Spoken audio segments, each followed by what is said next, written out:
আসসালামু আলাইকুম প্রিয় স্বপ্নবাজ ভর্তিযোদ্ধারা, আছো নিবালা? দিনকাল কেমন যাইতাছে? আচ্ছা, তোমাদের পুরান ঢাকার স্থানীয় ভাষায় দুইটা বাক্য বললাম। এই বাক্যের সাথে জড়িত আছে এই জগন্নাথ বিশ্ববিদ্যালয়ের চারপাশের ভূখণ্ড। তারই সাথে জড়িত তোমাদের ভর্তি পরীক্ষায় সি ইউনিট এবং অন্যান্য ইউনিটের ইংরেজি অংশ।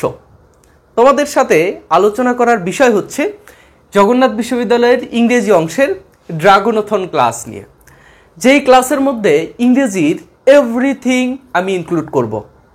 আমি অন্যান্য টিচারদের মতো কখনো চ্যালেঞ্জ নেই না যে আজকে 1 ঘন্টা, আজকে 2 ঘন্টা, 3 ঘন্টার মধ্যে ইংরেজি পুরো শেষ করো। ফেসবুকে ঢুকলেই দেখবে যে এমন অনেক ধরনের অ্যাড আসে, যে অ্যাডের মধ্যে বলা হয় যে কয়েক ঘন্টার মধ্যে আমি পুরো ইংরেজি শেষ করব। কিন্তু আমি সেরকম চ্যালেঞ্জ নেব না। আমি ড্রাগনথন ক্লাসের মধ্যে তোমাদের যারা সামনে সি ইউনিটের ভর্তি পরীক্ষা দেবে তোমাদের জন্য জাস্ট গুরুত্বপূর্ণ বিষয়গুলো আমি একটু তুলে ধরবো। কোথায় কোথায় একটু টাচ করা উচিত, কোথায় কোথায় থেকে আমাদের একটু পড়া উচিত, সেইগুলো আমি আমার সাথে সহায়িকা বই হিসেবে আমি রেখেছি গ্রামার প্যানাসিয়া, যেটা প্যানাসিয়া পাবলিকেশনের একটি বই। তোমাদের কাছে যাদের কাছে রয়েছে তারা তো এটা আমার সাথে দেখবে, এবং তোমরা যাদের কাছে বই নেই, যে কোনো বই থাকতে পারে, সেই বই দিয়েই হবে, কোনো সমস্যা নেই। তবে আমি যে বিষয়গুলো তোমাদের সাথে শেয়ার করব সেইগুলো তোমরা একটু নোট করে রাখবে, অথবা যেহেতু ডিজিটাল যুগ তোমরা স্ক্রিনশট নিয়ে রাখতে পারো। ঠিক আছে, আমরা শুরু করছি। আজকের ক্লাসটি খুব বেশি লং হবে না। এর আগে গাণিতিক বুদ্ধিমত্তার ক্লাসে আমি তোমাদের বলেছিলাম যে 1 ঘন্টার একটু বেশি সময় তোমাদের এইখানে ব্যয় করতে হতে পারে, কিন্তু কথা বলতে বলতে গুরুত্বপূর্ণ বিষয়গুলো ভালোভাবে এক্সপ্লেন করতে করতে 1 ঘন্টা 40 মিনিট চলে গেছে।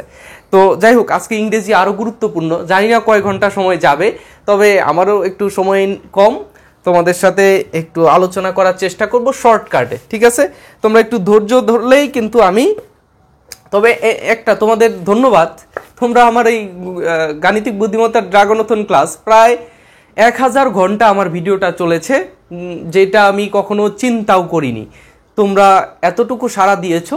আশা করব যে নেক্সটে এবং বর্তমান সময়ে যে ক্লাসগুলো হচ্ছে তোমাদের জন্য উপকারে আসছে, একটু হলেও তোমরা সাথেই থাকবে। ঠিক আছে, যাই হোক, দেখো প্রথমেই আমরা শুরু করব। যেহেতু আমার সাথে আছে গ্রামার প্যানাসিয়া, আমি মাস্টার হাতে নিইনি। মাস্টার নিলে হাতের মধ্যে অনেক বেশি ভারী লাগবে। তো অ্যাডমিশনের জন্য তোমাদের এই বইটাই ইনাফ। মাস্টারে অনেক কিছু রয়েছে, চাকরি এবং অন্যান্য বিষয়ের জন্য রয়েছে। সো আমরা এই যে বিশ্ববিদ্যালয় এবং মেডিকেলের জন্য যারা প্রিপারেশন নেবে তাদের এই ছোট্ট বইটা হইলেই এনাফ হয়ে যাবে। ঠিক আছে, দেখো আমরা প্রথমেই শুরু করব। আমি কিন্তু সবগুলো টপিক টাচ করব না, এটা তোমরা মনে রেখো। আমি সবগুলো টপিক টাচ করব না, জাস্ট গুরুত্বপূর্ণ টপিকগুলো আমি টাচ করব। তোমাদের যেইখানে সমস্যা সেইখানেই আমি মলম দেব। ঠিক আছে, আচ্ছা, মাইন্ড করো না আবার। তোমাদের যেইখানে সমস্যা, অ্যাডমিশন ইংলিশে যেইখানে সমস্যা সেইখানেই আমি কাজ করব।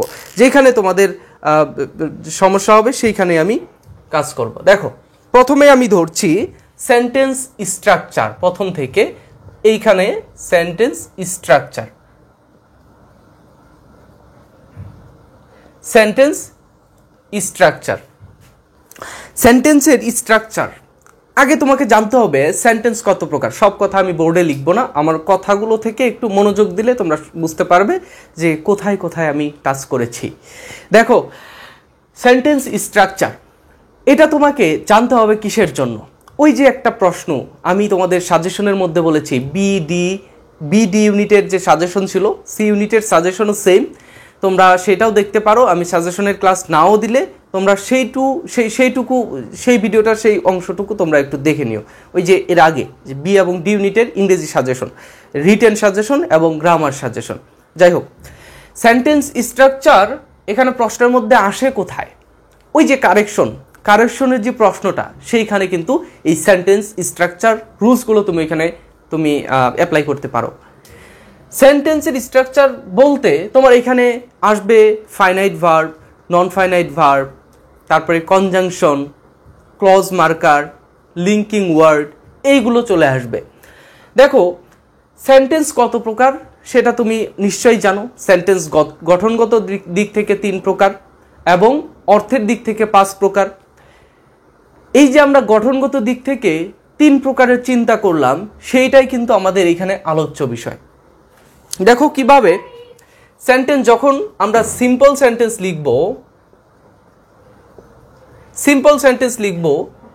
সাবজেক্ট, ভার্ব, এক্সটেনশন অথবা অবজেক্ট অথবা এক্সটেনশন, সাবজেক্ট, ভার্ব, অবজেক্ট অথবা এক্সটেনশন।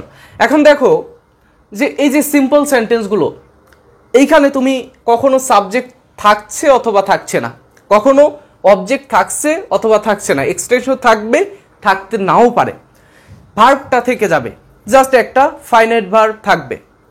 ভার্ব যখন আলোচনা করব তখন ভার্বের মধ্যে আমি finite verb, non finite verb একটু আলোচনা করার চেষ্টা করব। সাবজেক্ট, ভার্ব, অবজেক্ট এইটুকু তোমাকে থাকবেই, এটা লাগবেই। এইখানে তোমাদের পেজ লাগিয়ে দেয় যে যখন তোমাকে দেখা যাচ্ছে যে সিম্পল একটা সেন্টেন্স লিখছি, অনেক বড় একটা সেন্টেন্স লিখছে, সেখানে তোমার বিভিন্ন ফ্রেজ যুক্ত করে সেন্টেন্স লিখছে, অনেক বড় সেন্টেন্স, তোমরা দেখেই ঘাবড়ে গেছো, এটা আমি কী দিব এখানে। আমার যখন বলবে যে এই সেন্টেন্সটা কোন ধরনের সেন্টেন্স, এটা সিম্পল সেন্টেন্স না তোমার কমপ্লেক্স সেন্টেন্স অথবা কম্পাউন্ড সেন্টেন্স, বলো কোনটা হবে।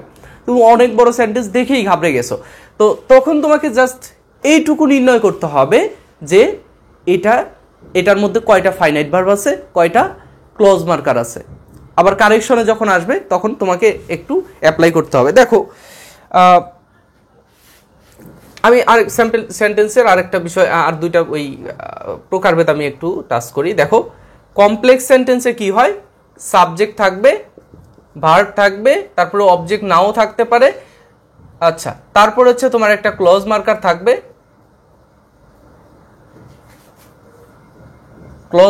থাকবে, তারপরে আবার সাবজেক্ট, অবজেক্ট। লেখা না বুঝতে পারলে কিচ্ছু করার নেই, আমি বলছি আমার মুখের সাথে মিলিয়ে একটু দেখবে। সাবজেক্ট, ভার্ব, অবজেক্ট থাকতেও পারে, নাও থাকতে পারে, আমি এখানে জাস্ট রাখলাম।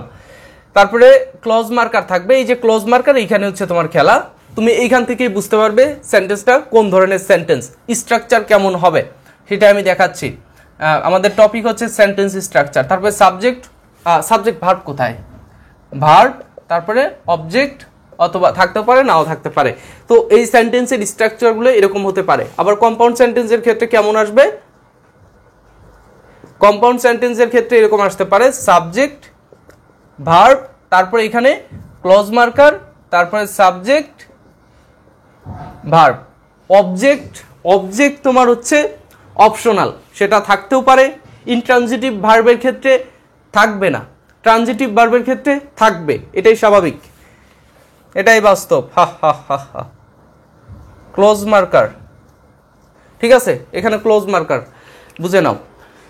এই যে এটা হচ্ছে আমাদের 3টা সেন্টেন্সের গঠনগত দিক থেকে যে 3 প্রকার সেন্টেন্স, তার আমাদের চিত্র, সেটা এইভাবে হয়ে থাকে। তোমরা এইখান থেকে প্রশ্ন পাবে, এটা আমি নিশ্চয়তা দিচ্ছি না, তবে পেতে পারো। আচ্ছা দেখো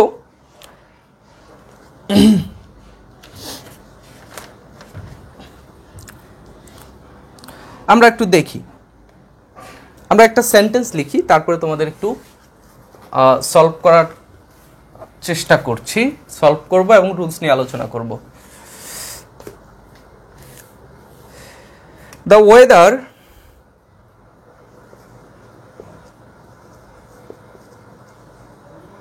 weather that এই সেন্টেন্সটা কিন্তু incorrect, that is very rainy. এই সেন্টেন্সটা কিন্তু ভুল, কিন্তু তোমাকে বলতে হবে সেন্টেন্সটার কারেকশন কি হবে, সেন্টেন্সটার সঠিক কি হবে, সঠিক সেন্টেন্সটি কি হবে, এই সেন্টেন্সের সঠিক রূপটা কি হবে। ভিডিও পজ করে তোমরা কমেন্ট করো, ভিডিও পজ করে কমেন্ট করবে। দেখো আমি এর আগের ক্লাসটি যারা করেছো তারা তো করেছোই, তাদেরকে আমি বারবার বলতাম যে ক্লাস করবে, যেখানে আমি তোমাদের প্রশ্ন করব সেইখানেই অ্যান্সার করার চেষ্টা করো, ভিডিওটা পজ করে। জাস্ট তোমরা এই সেন্টেন্সটার সঠিক ফর্মটা লেখো, the weather that is very rainy.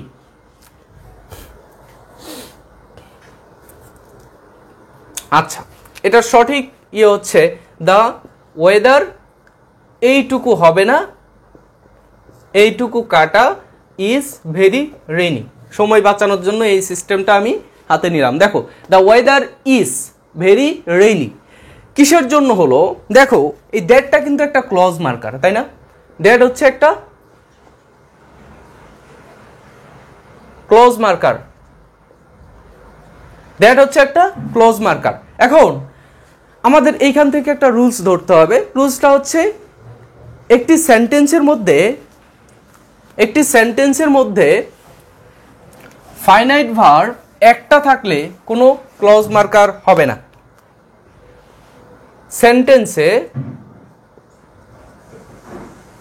একটি সেন্টেন্সে ফাইনাইট ভার্ব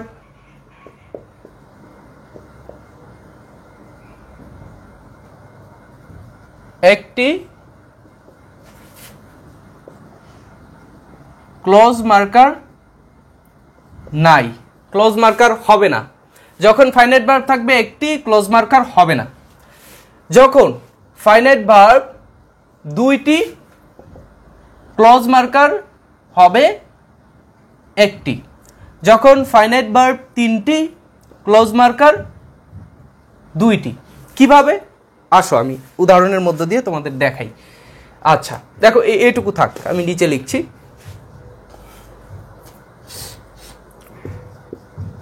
দ্য পেন, আচ্ছা the boy is walking, the boy is walking, বালকটি হাঁটছে। who is my bro, সেটা আমার কি? ব্রাদার, আমার ভাই। এই দেখো এইখানে কিন্তু দ্য বয় ইজ ওয়াকিং, এইটা হচ্ছে আমার একটা ক্লজ। এইখানে এইটা হচ্ছে আমার একটা ক্লজ, এটা হচ্ছে আমার মেইন ক্লজ, এটা হচ্ছে সাবঅর্ডিনেট ক্লজ। এখন দেখো এখানে ফাইনাইট ভার্ব কয়টা আছে? ফাইনাইট ভার্ব আচ্ছা যেহেতু এখানে লাগছে, আমরা ফাইনাইট ভার্ব নিয়ে আলোচনা করি। এই যে এটার পরে আমরা আলোচনা করব। The boy is walking, who is my brother. এখানে দেখো ইজ ওয়াকিং, এটা হচ্ছে ফাইনাইট ভার্ব। এইখানে শুধু ইজ, এটা হচ্ছে একটা ফাইনাইট ভার্ব। এখানে ফাইনাইট ভার্ব কয়টা? দুইটা। দেখো ফাইনাইট ভার্ব দুইটা, এইখানে ফাইনাইট ভার্ব দুইটা, ক্লোজ মার্কার থাকবে একটা। ক্লোজ মার্কার কয়টা? একটা ক্লোজ মার্কার, মনে রাখতে হবে। ক্লোজ মার্কার একটা, তখন ফাইনাইট ভার্ব থাকবে দুইটা। মূল কথা হচ্ছে যে ওই যে কথায় আছে না যে কাবাবের হাড্ডি মানে কি? দুইজন ব্যক্তির মধ্যে একজন অতিরিক্ত ব্যক্তি যে বিঘ্ন ঘটাবে, তাদের মধ্যে বিঘ্ন ঘটাবে যোগাযোগের। তো সেইভাবে এই ক্লোজ মার্কারটা কাবাবের হাড্ডি হিসেবে কাজ করছে। ঠিক আছে, কাবাবের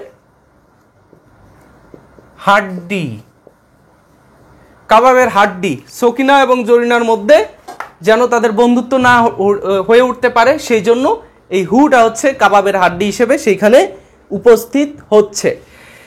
হি ইজ ওয়াকিং, এটা একটা ফাইনাইট ভার্ব, এটা একটা ফাইনাইট ভার্ব, এটা একটা ক্লোজ, এটা একটা ক্লোজ।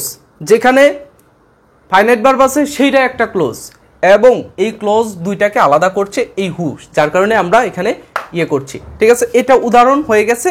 তোমরা এটা মনে রাখবে যে সেন্টেন্সে ফাইনাইট ভার্ব যদি একটি থাকে কোনো ক্লোজ মার্কার হবে না।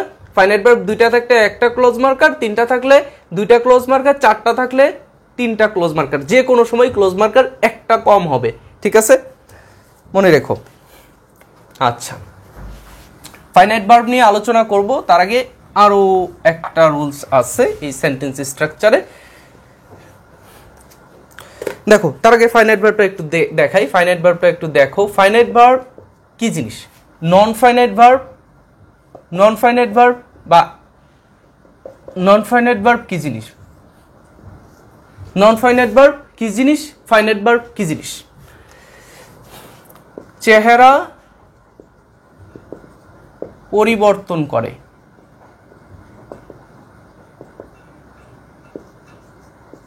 করে, করে না। চেহারা পরিবর্তন করে, করে না। কিসের চেহারা পরিবর্তন করবে? তাদের নিজেদের চেহারা পরিবর্তন করে, এবং নন ফাইনাইট ভার্ব হচ্ছে করে না। চেহারা পরিবর্তন করে, চেহারা পরিবর্তন করে না। কিসের ভিত্তিতে? তারা হচ্ছে number, gender, tense. Number, gender, tense অনুযায়ী ফাইনাইট ভার্ব চেহারা পরিবর্তন করে, আর নন ফাইনাইট ভার্ব চেহারা পরিবর্তন করে না। এটা দেখো, আমরা একটু উদাহরণের মাধ্যমে দেখি। দেখো এখানে নাম্বার, জেন্ডার, টেন্স অনুসারে ফাইনাইট ভার্বের চেহারা পরিবর্তন হবে। দেখো প্রথমে আমি নাম্বার অনুসারে একটু দেখি। এ বয় ইজ ওয়ার্কিং। আমি ছোট্ট ছোট্ট সেন্টেন্স লিখছি যাতে খুব দ্রুত তোমাদের বুঝাতে পারি, খুব সহজে বুঝাতে পারি। আচ্ছা, তোমরা ভাবছো যে সহজে বুঝিয়ে দিবেন ছোট্ট সেন্টেন্সের মধ্যে, যখন পরীক্ষায় বড় সেন্টেন্স আসবে। কোনো টেনশন নেই, এই যেই আমি রুলস শেখাবো, যেই আমি তোমাদের নিয়মগুলো শেখাচ্ছি, সেইটাই অ্যাপ্লাই করো, কোনো সমস্যা নেই। তো এইখানে সময় বাঁচানোর জন্য বা অনেকগুলো টপিক, যার কারণে তোমাদের আমি শর্টকাটে শেখানোর চেষ্টা করছি। পরীক্ষার হলেও তোমাকে এই শর্টকাট টেকনিকগুলোই অ্যাপ্লাই করতে হবে, ঠিক আছে? দেখো, যখন আমি এখানে বলছে কি, দেখো এ বয় ইজ ওয়ার্কিং, এটা হচ্ছে ফাইনাইট ভার্ব সম্পূর্ণ। যখন একটা মডাল ভার্বের সাথে একটা নন ফাইনাইট ভার্ব, এটা আলোচনা করছি, একটা আইএনজি যুক্ত ভার্ব যখন নন ফাইনাইট ভার্ব ফাইনাইট ভার্বের সাথে যুক্ত হচ্ছে, সম্পূর্ণটা মিলে একটা ফাইনাইট ভার্ব হচ্ছে। এখন দেখো, এ বয় ইজ ওয়ার্কিং, বাক্যটা সঠিক, বাক্যটা সঠিক। এখানে এ বয় হচ্ছে সিঙ্গুলার নাম্বার, এ বয় কি সিঙ্গুলার নাম্বার। তো এখন দেখো, আমি যদি এখানে প্লুরাল নাম্বার নিয়ে আসি, অর্থাৎ নাম্বারের পরিবর্তন করছি, টু বয়েজ, এখানে ইজ আসবে নাকি আর আসবে? ওয়ার্কিং, এখানে ইজ আসবে নাকি আর আসবে? অবশ্যই আর আসবে।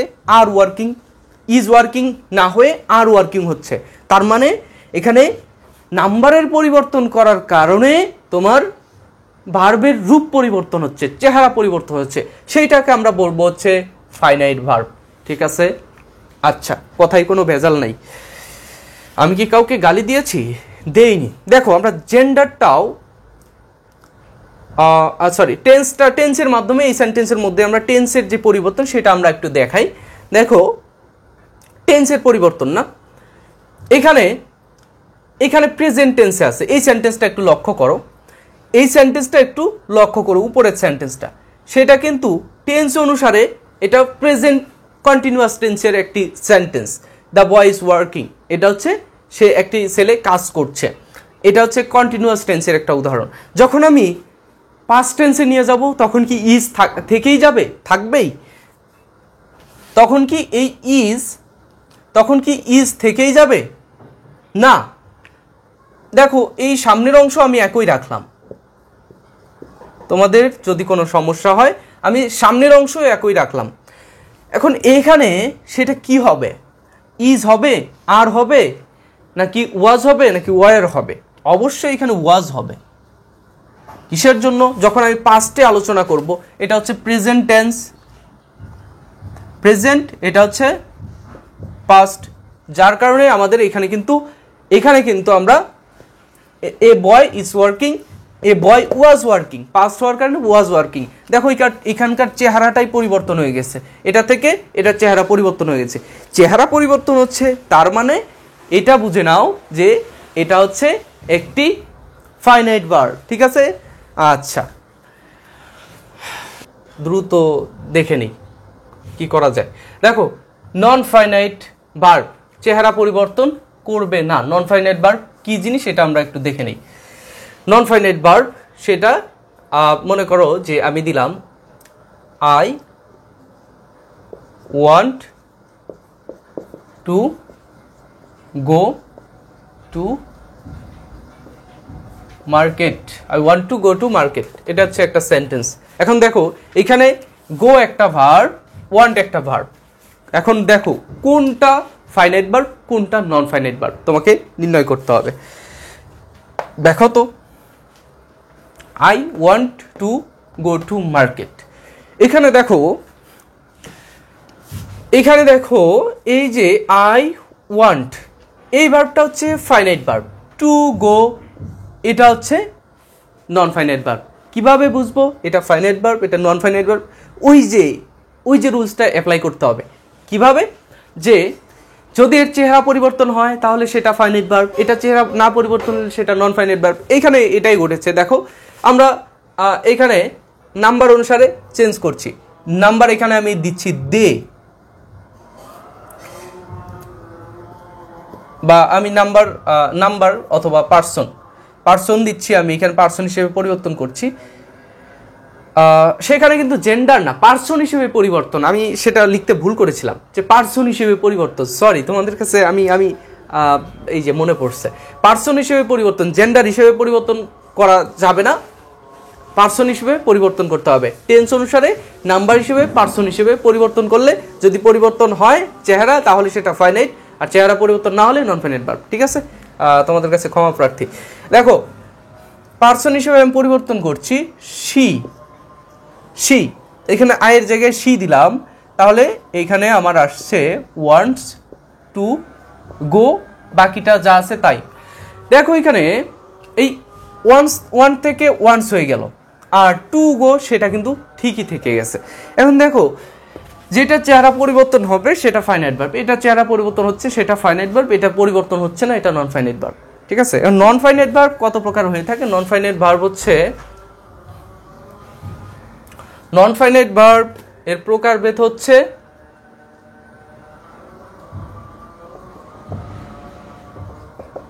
নন ফাইনাইট ভার্বের প্রকারভেদ হচ্ছে তিনটা: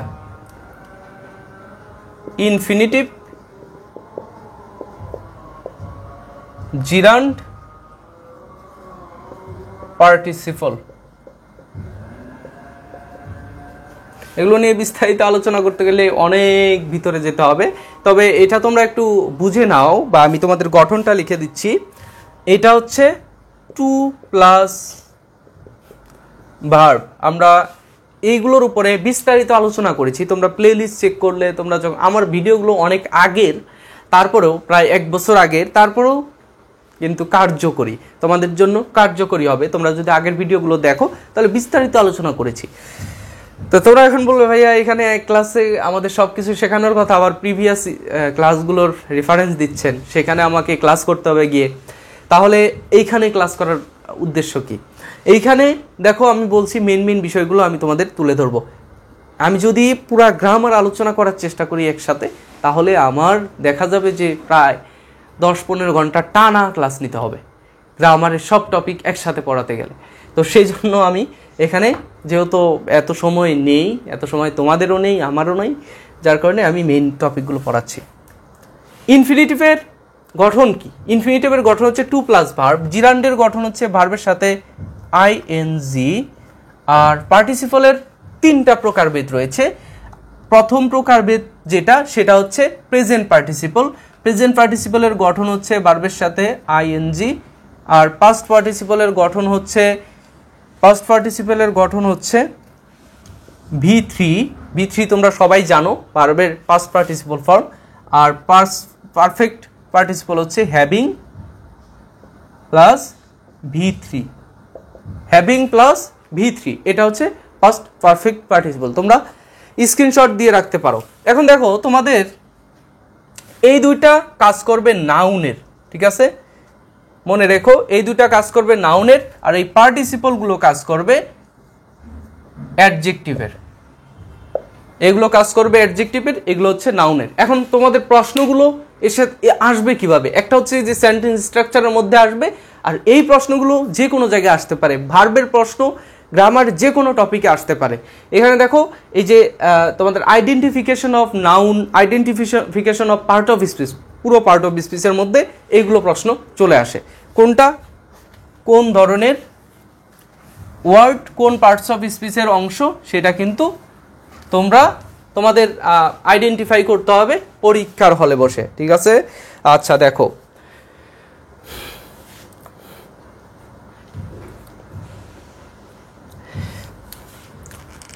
দেখো সেন্টেন্স স্ট্রাকচারের মধ্যে প্রথম রুলসটা আমি শিখেছিলাম কোনটা, যে ফাইনাইট ভার্ব একটা থাকলে ক্লোজ মার্কার 0, ফাইনাইট ভার্ব 2টা থাকলে ক্লোজ মার্কার 1টা, 3টা থাকলে 2টা।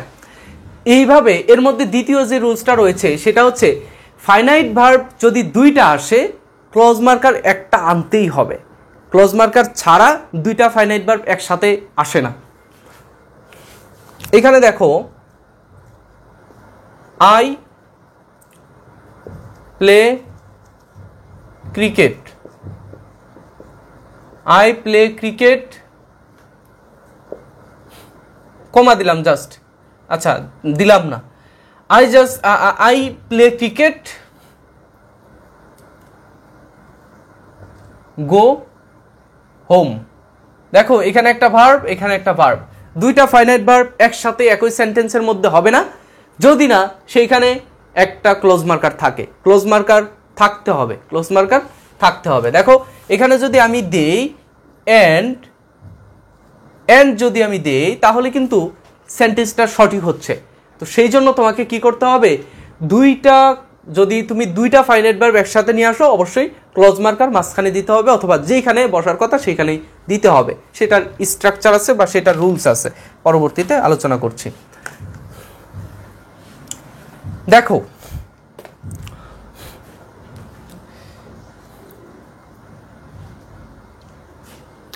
আবার এরকম হয়ে থাকে যে ফাইনাইট ভার্ব ছাড়া সেন্টেন্স বানানোর চেষ্টা করা হয়, তখন প্রশ্নের মধ্যে তোমাদের বলা হয় যে এই সেন্টেন্সটি কি সঠিক নাকি, বা এর কারেকশন ফর্মটা কি। সেন্টেন্সের মধ্যে অনেক সময় এভাবে দেওয়া থাকে, he wanting a cuff, wanting a box, অন্য কোনো কিছু দিলাম না, হি ওয়ান্টিং আ বক্স। এটা কি সঠিক? স্পোকেন ইংলিশের ক্ষেত্রে অনেকেই এইভাবে বলে থাকে, হি ওয়ান্টিং, মানে এখানে বিষয়টা হচ্ছে যে ওয়ান্টিং বলতে চাচ্ছে, কন্টিনিউয়াস ফর্ম, তাহলে তোমার এটা মনে হতে পারে তাহলে এটা সঠিক আছে, সেটা বোঝা যাচ্ছে যে সে কিছু চাচ্ছে, হি wanting a dash dash dash, তাহলে তোমরা তখন ধরে নাও যে এটা বাক্যটা সঠিক। কিন্তু এখানে দেখো এখানে কোন টেন্সের মধ্যে, অবশ্যই তাকে একটা টেন্সের মধ্যে থাকতে হবে, টেন্সের গঠন অনুসারে সেন্টেন্স গঠন করতে হবে। দেখো এই সেন্টেন্সটা কোন টেন্সকে ফলো করছে, 12টা টেন্সের গঠন রয়েছে, একটা টেন্সের গঠনও কিন্তু এর মধ্যে নেই। তাহলে এইখানে বাক্যটি সঠিক আছে কিনা, এটা সঠিক ফর্ম কি হবে। কারেকশনের মধ্যে তোমাকে এইভাবে প্রশ্ন দিয়ে দিতে পারে যে তুমি এই বাক্যটার সঠিক ফর্ম লেখো, হি ইজ অথবা ওয়াজ ওয়ান্টিং আ বক্স, এটা হচ্ছে আমাদের সঠিক ফর্ম। এখানে দেখো এই যে নন ফাইনাইট ভার্ব আমি বলতেছিলাম না, পার্টিসিপল, প্রেজেন্ট পার্টিসিপল, সরি এখানে হচ্ছে প্রেজেন্ট পার্টিসিপল হতে পারে, আবার এটা হচ্ছে তোমার জিরান্ড হতে পারে। জিরান্ড হচ্ছে নন ফাইনাইট ভার্ব, এই জিরান্ড নন ফাইনাইট ভার্ব হওয়ার কারণে এখানে কিন্তু একটা এই সেন্টেন্সটা হচ্ছে না, আমাদের একটা ফাইনাইট ভার্ব এখানে যুক্ত করা লাগছে, যার কারণে আমাদের এটা মনে রাখতে হবে যে নন ফাইনাইট ভার্ব দিয়ে কখনো সেন্টেন্স হয় না, অবশ্যই তার সাথে একটা ফাইনাইট ভার্ব থাকতে হয়, ঠিক আছে? আচ্ছা, কারেকশনের মধ্যে প্রশ্ন আসলে আশা করব যে এটা দিতে পারবে। আচ্ছা, finite verb non finite verb আমাদের চলে গেছে অলরেডি।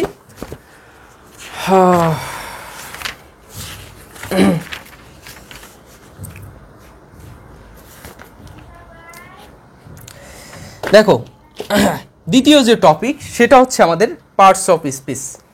পার্টস অফ স্পিচের মধ্যেকার যে গুরুত্বপূর্ণ বিষয়গুলো রয়েছে সেইগুলো নিয়ে আলোচনা করব। পার্টস অফ স্পিচ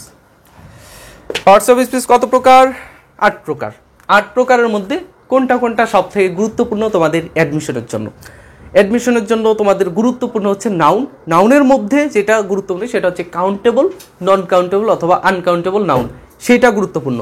আরেকটা হচ্ছে অ্যাডজেক্টিভ, অ্যাডভার্ব, ভার্ব। ভার্বের আলোচনা আমি করলাম, ভাবছিলাম যে এই পার্টস অফ স্পিচের মধ্যে যখন আলোচনা করব তখন আমি ভার্বের আলোচনাটা করব, কিন্তু finite verb, non finite verb ওই সেন্টেন্স স্ট্রাকচারের মধ্যে লাগছে, যার কারণে সেখানে আমি আলোচনা করলাম। দেখো, নাউনের মধ্যে যদি আলোচনা করতে চাই, নাউন তোমাকে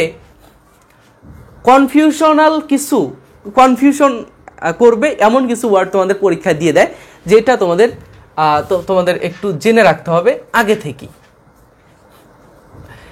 নাউনের তোমার স্থানটা কোথায়? পার্টস অফ স্পিচ তোমাকে আইডেন্টিফাই করতে হবে দুইটা ওয়েতে।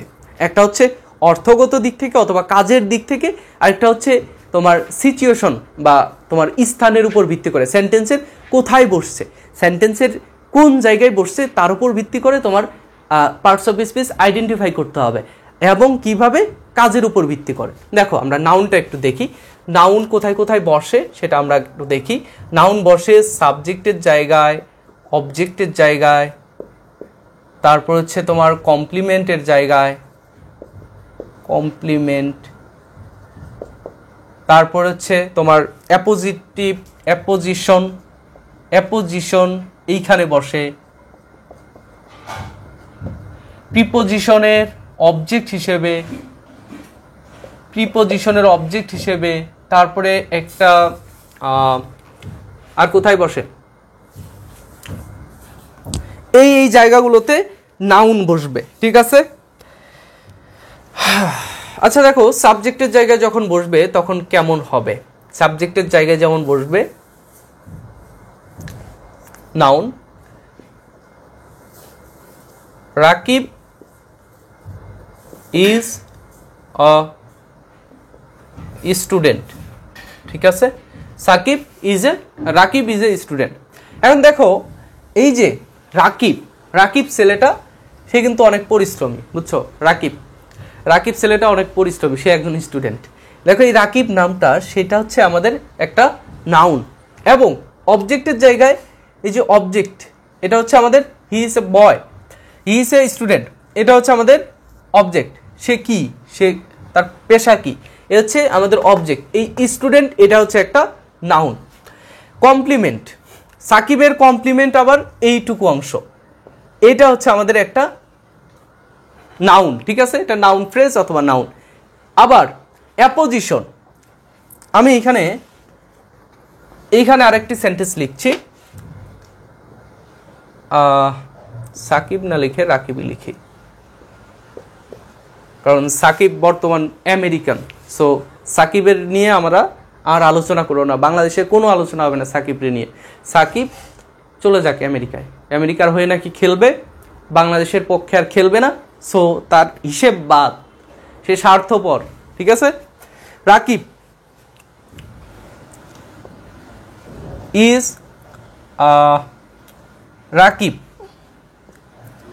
A student is a good boy. দেখো, এখানে এই যে কোমা, দুই পাশে কোমা, মাঝখানে যে আমি একটি ফ্রেজ লিখলাম, সেটা হচ্ছে আমাদের অ্যাপোজিশন, ঠিক আছে। অ্যাপোজিশন, রাকিবের অ্যাপোজিশন হিসেবে অতিরিক্ত তথ্য দিচ্ছে এই যে এই স্টুডেন্ট, সেইটা, এবং সেন্টেন্সের এটা বাকি অংশ, যেহেতু এটা বাকি অংশ, রাকিবের একটু অতিরিক্ত তথ্য দেওয়া হচ্ছে, এইটা হচ্ছে আমাদের অ্যাপোজিশন, ঠিক আছে। এটা হচ্ছে আমাদের অ্যাপোজিশনটা কিভাবে বুঝবে? সেন্টেন্সের কোথায় থাকবে অ্যাপোজিশন, দেখবে যদি মাঝখানে একটি ফ্রেজ থাকে এবং ফ্রেজের দুই পাশেই কমা দেওয়া থাকে, সেটা অ্যাপোজিশন, ঠিক আছে, সেটাই অ্যাপোজিশন হবে। এবং যদি শেষে থাকে অ্যাপোজিশনটা, তাহলে কমা দিয়ে জাস্ট আলাদা করা থাকবে সেই ফ্রেজটুকু, এটা মনে রাখবে। এবং যেখানেই দেখবে যে অতিরিক্ত একটা নাউনের অতিরিক্ত তথ্য দিচ্ছে, সেটা হচ্ছে অ্যাপোজিশন, ঠিক আছে।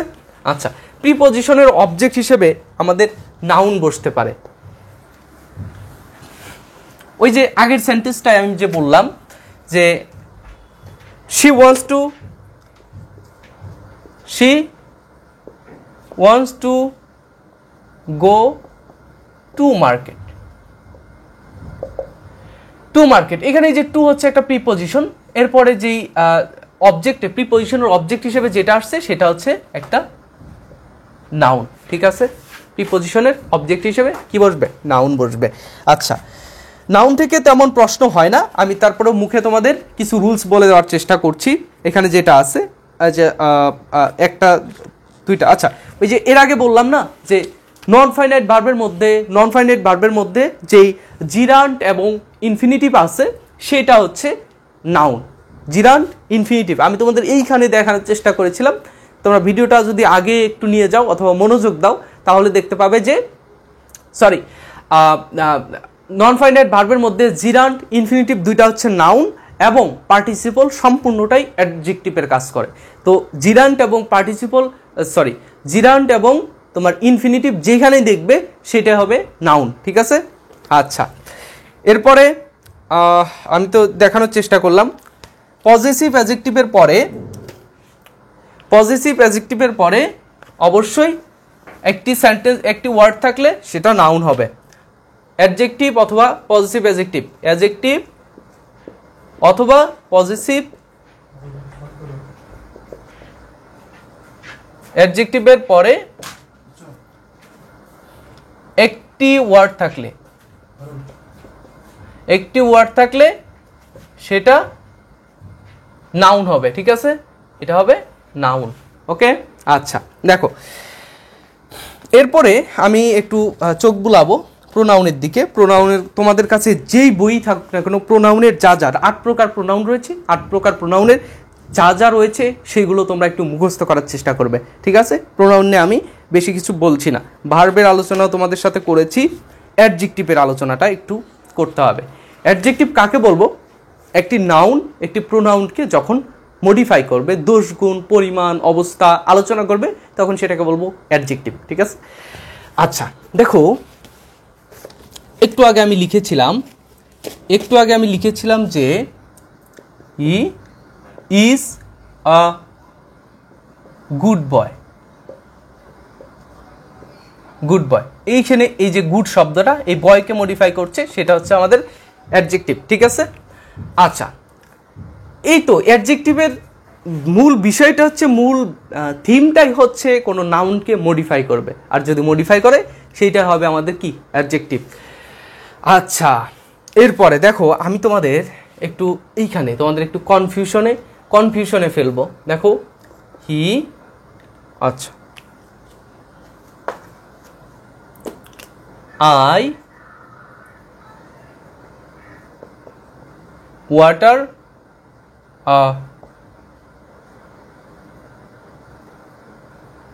ট্রি। আমি কি করি?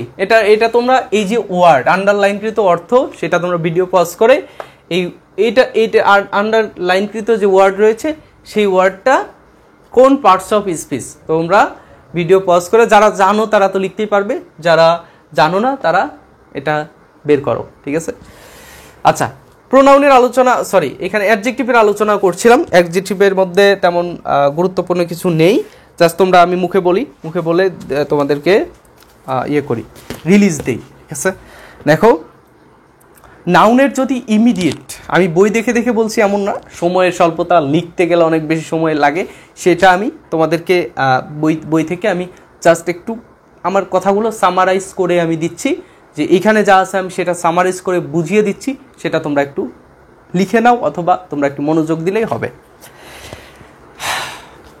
কোনো একটা নাউনের আগে, ইমিডিয়েটলি আগে একটা ওয়ার্ড থাকলে সেটা হবে অ্যাডজেক্টিভ, মনে রাখবে সেটা হবে অ্যাডজেক্টিভ। তারপরে কোনো একটা ডিটারমিনার বুঝো, ডিটারমিনার যেগুলো রয়েছে, অ্যাডজেক্টিভেরও কিছু, প্রোনাউনের অ্যাডজেক্টিভের কিছু অংশ ডিটারমিনার রয়েছে। তো ডিটারমিনার তোমরা বইয়ের মধ্যে যেখানেই দেখবে, যে কোনো গ্রামারের মধ্যে দেখবে ডিটারমিনার নামে একটা ইউনিট রয়েছে আলাদাভাবে। তো ডিটারমিনারের মধ্যে যেই ডিটারমিনারগুলো রয়েছে, ডিটারমিনার এবং পরবর্তী একটা নাউন, ডিটারমিনার অবশ্যই একটা নাউনের সাথেই থাকে, একটা ডিটারমিনার অবশ্যই একটা নাউনকে মডিফাই করে। তো ডিটারমিনারের পরে এবং নাউনের আগে মাঝামাঝি অবস্থানে যেই ওয়ার্ডটি থাকবে সেটা হচ্ছে একটি অ্যাডজেক্টিভ। দ্য কাওয়ার্ড বয়, এটা একটা নাউন, এটা একটা ডিটারমিনার। মাঝখানে যেটা রয়েছে সেটা হচ্ছে অ্যাডজেক্টিভ। এইখানে যে এ হচ্ছে একটা ডিটারমিনার, বয় হচ্ছে একটা নাউন, মাঝখানে যেটা আছে সেটা হচ্ছে অ্যাডজেক্টিভ। ঠিক আছে? আচ্ছা, আরেকটি হচ্ছে হিজ পেইন্টেড বুক। হিজ হচ্ছে একটি পজেসিভ অ্যাডজেক্টিভ এবং বুকটা হচ্ছে একটি নাউন, মাঝখানে যে ওয়ার্ডটি রয়েছে সেটা হচ্ছে অ্যাডজেক্টিভ। ঠিক আছে? আচ্ছা,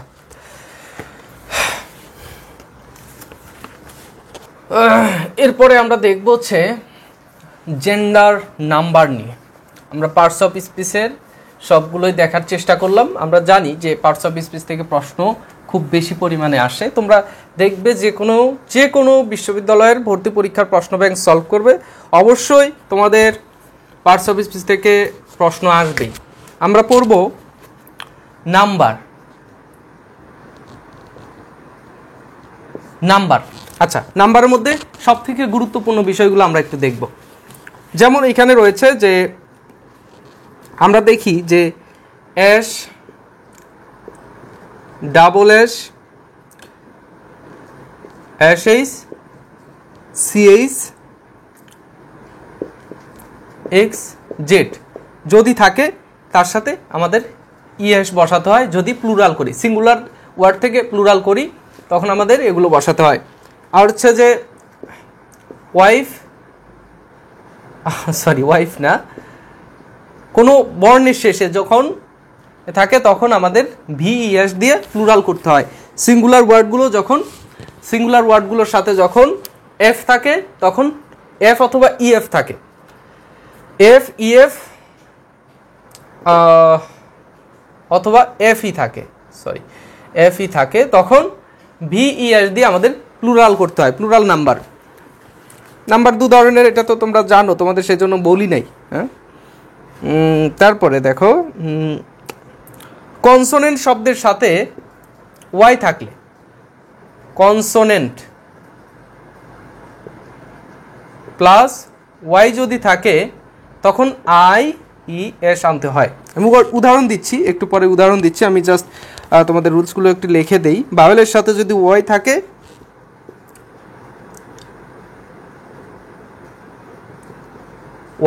থাকে, তাহলে শুধু এস আসবে। তোমরা জানো, তবে এইভাবে পড়লে হয় কি, যে এইভাবে যখন পড়বে তখন তোমাদের একটু মাথায় থাকবে বিষয়টা, একসাথে অনেকগুলো ওয়ার্ড তুমি মনে রাখতে পারছো। এমন ওয়ার্ড চলে আসলো যে এই রুলসের মধ্যে চলে আসছে, কিন্তু তুমি মুখস্থ করছো কিন্তু এই রুলসের মধ্যে চলে আসলো, এই মুখস্থের মধ্যে তোমার নাই, তখন তুমি কি করবে? তখন অবশ্যই তোমাকে এই রুলস খাটিয়ে করতে হবে। এখানে যদি আমরা বলি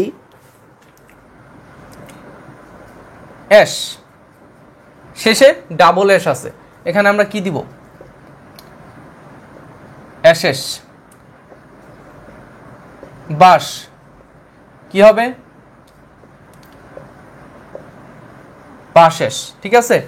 তারপরে দেখো, আমি ওয়াইফ শব্দটা বলছিলাম। হ্যাঁ, বিভিন্ন ফেসবুকে দেখা যায় যে একজন ব্যক্তি 4টা করে ওয়াইফ নিয়ে থাকে, তখন ওই বানানে, ইংরেজি বানানে দেখবা যে ওয়াইফস লেখা থাকে, ওয়াইফস, ভিইএস। এরকম ফেসবুকে অনেক পোস্ট দেখা যায়। হ্যাঁ, যে একজন ব্যক্তির 4টা করে বউ, 5টা করে বউ, 5টা না, একজনের 6টা বউ। যখন লোক জানাজানি হয়ে গেছে, 2টা বউ আউট করতে হবে, মানে 2টা বউ বাদ দিতে হবে। কোন 2টাকে বাদ দিবে? এইটা হচ্ছে কোশ্চেনের বিষয়। যে ফেসবুকে দেখলাম যে একটা লোকের 6টা বউ, ধর্ম অনুসারে বউ নিতে হবে কয়টা? বউ নিতে হবে 4টা। এখন বাকি 2টা কি করবে? সমাজ মানবে না। 6টা বউ যখন জানাজানি হয়ে গেছে, তখন সবাই ওকে চাপ দেওয়া শুরু করছে যে তুমি 2টা বউ বাদ দিতে হবে সমাজের নিয়ম অনুসারে, ধর্ম অনুসারে। তখন এই ব্যক্তি কি করবে বলো? সুখে শান্তিতে দিন কাটাচ্ছিল, এখন 2টা বউ ডিলিট করতে হচ্ছে। যাই হোক, আমি তখন আমার মনের মধ্যে যখন আমি ভাবলাম যে আমার যদি 6টা থাকতো, লোকজন যদি বলতো তাহলে 2টা বউ বাদ দিতে হবে, এখন আমি কোনটা বাদ দিব বলো? কোন 2টা বাদ দিব? এটা কোশ্চেনের বিষয় না, টেনশনের বিষয় না? তাহলে এই যে ওয়াইফ এর সাথে এটা যখন প্লুরাল হবে তখন এই যে ভিএস হবে, ওয়াইফস। ঠিক আছে, কনসোনেন্টের সাথে ওয়াই যুক্ত হলে, কনসোনেন্টের সাথে ওয়াই যুক্ত হবে এমন শব্দ আছে, ডিউটি, আর্মি, আর্মি, আর্মি, এটা কি হবে? আইইএস, আর মিস, ডিউটিস, এগুলো। তারপর হচ্ছে ভাওয়েলের সাথে যখন ওয়াই যুক্ত হয়, যেমন বয়, এ তো জানো তোমরা, বয় কি হবে? বয়েস। ঠিক আছে, এ হচ্ছে অবস্থা। এই যে এই রুলস কয়টা খুব বেশি গুরুত্বপূর্ণ, তোমরা একটু মনে রাখবে। আর বইয়ের মধ্যে যে কোনো বই আছে সেখানে একটু প্র্যাকটিস করবে তোমরা। হ্যাঁ, আমি দেখো গাণিতিক বুদ্ধিমত্তায় তোমাদের আমি প্র্যাকটিসের জন্য কিছু দিয়েছিলাম, দেখো তোমরা যদি স্ক্রিনশট নিতে চাও নিতে পারো। ঠিক আছে, তোমাদের গাণিতিক বুদ্ধিমত্তার আমি প্র্যাকটিস দিয়েছিলাম, কিন্তু ইংরেজির প্র্যাকটিস হয়তো দিতে পারবো না, অনেকগুলো আছে, এতগুলো দিতে অনেক বেশি সময় চলে যায়। তোমরা কি করবে? তোমরা তোমাদের কাছে যেই গ্রামার বই আছে তোমরা অ্যাডমিশন টেস্ট দিবে, যদি গ্রামার বই না থাকে তাহলে তুমি চান্স পাবে না, এটা নিশ্চিত থাকো। এরপরের যে টপিক আমি পড়াবো সেইটা হচ্ছে কজেটিভ ভার্ব, খুব বেশি গুরুত্বপূর্ণ কজেটিভ ভার্ব। আমি কজেটিভ ভার্বের কয়েকটা রুলস তোমাদের যদি বলে দেই তোমরা লিখে রাখতে পারবে। আচ্ছা, আমি লিখে দিই তোমাদের, জাস্ট কয়েকটা রুলস আমি লিখে দিব। এর মধ্যে রয়েছে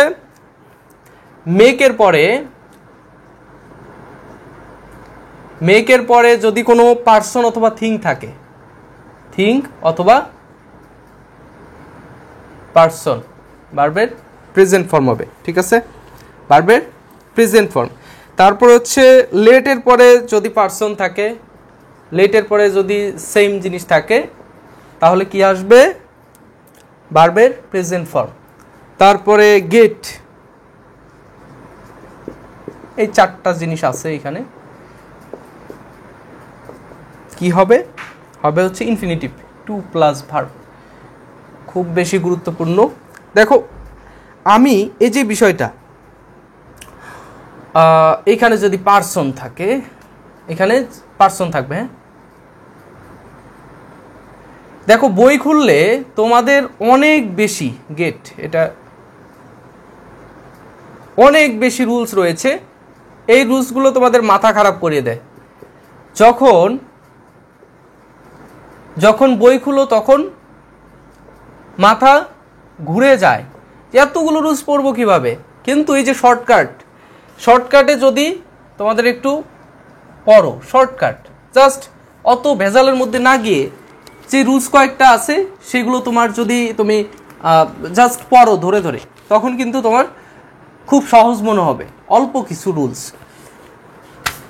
এই জন্যই মনে হয় ফেসবুকের যে ওই যে আমাদের যে কিছু অ্যাড দেখি যে মাত্র কয়েকটি রুলস পড়ে কয়েক ঘন্টার মধ্যে যত ইউনিভার্সিটি আছে সবগুলোর রুলস আমরা শিখে ফেলবো, তারা মনে হয় এইটার উপর নির্ভর করেই বলে। ঠিক আছে, যাই হোক। এরপরে আছে হ্যাভ, এই যে পজিটিভ ভার্ব কয়টা, হ্যাভের পরে যদি পার্সন থাকে তাহলে জাস্ট V1। তারপরে হ্যাভের পরে যদি থিঙ্ক থাকে, আমি এগুলোর উদাহরণ দিব, আমি বলে দিই, মুখে মুখে বলে দিব। হ্যাঁ, যদি থিঙ্ক থাকে তাহলে ভার্বের সাথে ING হবে। দেখো এই পজিটিভ ভার্বের এই কয়েকটা রুলসই রয়েছে। দেখো প্রথমে রয়েছে মেকের পরে যে কোনো একটা নাউন থাকলে তারপরে ভার্বের প্রেজেন্ট ফর্ম হয়। মেকের পরে যে কোনো একটা নাউন হলে ভার্বের প্রেজেন্ট ফর্ম হবে। আমি এখানে ছোট্ট করে লিখি,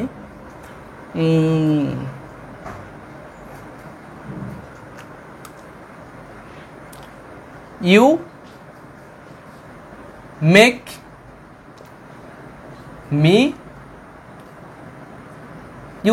মি কি, তুমি আমাকে কি করেছো, ইউ মেক মি। এখানে কিন্তু নাউনও বসতে পারে যদি ভার্ব বসে। দেখো পজিটিভ ভার্বের কাজটা কি? পজিটিভ ভার্বের কাজটা হচ্ছে এরপরে যে ভার্বটা থাকবে তার রূপরেখা তারা নিয়ন্ত্রণ করে। যেমন দেখো এখানে যে হ্যাভ আমরা দুইটা পেয়েছি, গেট দুইটা পেয়েছি। মেকের পরে জাস্ট ভার্বের প্রেজেন্ট ফর্ম বসে, লেটের পরে ভার্বের প্রেজেন্ট ফর্ম বসে, কিন্তু গেট এবং হ্যাভ দুইটার পরে দেখো কোথাও ইনফিনিটিভ, কোথাও জিরান্ট, কোথাও ইনফিনিটিভ সরি ভার্বের প্রেজেন্ট ফর্ম, কোথাও জিরান্ট। তো এইগুলো নির্ধারণ করে দেয় পজিটিভ ভার্ব। পজিটিভ ভার্ব কাকে বলবো? পজিটিভ ভার্ব হচ্ছে নিজে কাজ না করে অন্য একটি ব্যক্তি বা বস্তু দ্বারা কাজ করিয়ে নেয়। মানে চাকর, মানে পজিটিভ ভার্ব হচ্ছে বাড়ির মালিক তার চাকরকে দিয়ে কাজ করিয়ে নেয়। এটা মনে রাখবে পজিটিভ ভার্বের ক্ষেত্রে। পজিটিভ ভার্বের কাজ হচ্ছে নিজে কাজ করবে না, আরেকজনের দিয়ে কাজ করে নেবে। You make me love, you make me love, খুব সুন্দর না? LOVE, লোভি। ইউ মেক মি লোভি, ঠিক আছে, তুমি আমাকে লোভি করেছ। লেট, থিং বা পার্সন, এরপরে ভার্বের প্রেজেন্ট ফর্মে আমরা খুব বহুল ব্যবহৃত একটি পরিচিত একটি সেন্টেন্স ব্যবহার করি, let me finish, let me finish, let me finish. লোভি, লোভি, এটার উচ্চারণ, সঠিক উচ্চারণ লোভি, ঠিক আছে, লোভি। গেট, তারপরে যদি পার্সন থাকে তারপরে আমরা টু প্লাস ভার্ব বসাবো। Get, I get the book to read, to read, এখানে টু রিড পড়তে, আমি বই নিয়েছি কি করতে? পড়তে। তারপরে যদি আসে sorry I get the book, I get the book reading, reading, reading, এখানে রিডিং হবে, টু রিড হবে না, রিডিং। এটা হচ্ছে থিঙ্ক, এটা হচ্ছে এই রুলসের ক্ষেত্রে, সরি আমি এখানে বুক দিয়েছি, এটার ক্ষেত্রে এরকম হবে। গেট এর পরে যদি থিঙ্ক থাকে ভার্বের সাথে আইএনজি হবে। ও এটা গেট এর পরে person, I get a worker to wash the dishes. মানে I get a worker, worker কে? কোনো বস্তু না, ওয়ার্কার হচ্ছে একজন ব্যক্তি। যে ব্যক্তি থাকে তাহলে তারপরে ভার্বের ইনফিনিটিভ ফর্ম বসাবো। দেখো এখানে একটু কেয়ারফুল লেগে গেছে।